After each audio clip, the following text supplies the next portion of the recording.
এটি ছিল একটি সমন্বিত গ্রেট সুইপ অপারেশন।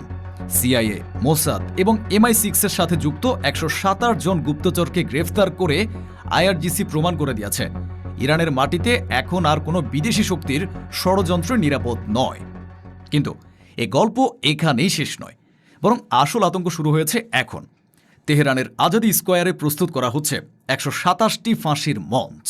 কিভাবে ইরানের আইআরজিসি একই সাথে 3টি দেশের মানে আমেরিকা, ইসরায়েল, যুক্তরাজ্য এদের ভিন্ন ভিন্ন গুপ্তচর নেটওয়ার্ককে শনাক্ত এবং ধ্বংস করার মতো অবিশ্বাস্য সাফল্য দেখালো? গ্রেফতার হওয়া এ 127 জন এজেন্টের আসল পরিচয় কি, এবং তারা ইরানের ভেতরে ঠিক কোন ধরনের ষড়যন্ত্র বাস্তবায়নের চেষ্টা করছিল? আর সবচেয়ে বড় প্রশ্ন, সিআইএ, মোসাদ এবং MI6 এর এই 127 জন এজেন্ট গ্রেফতারের পর ইরানের হাতে তাদের কোন ধরনের স্পর্শকাতর এবং গোপন তথ্য ফাঁস হয়ে গেছে? আর জেলখানায় না রেখে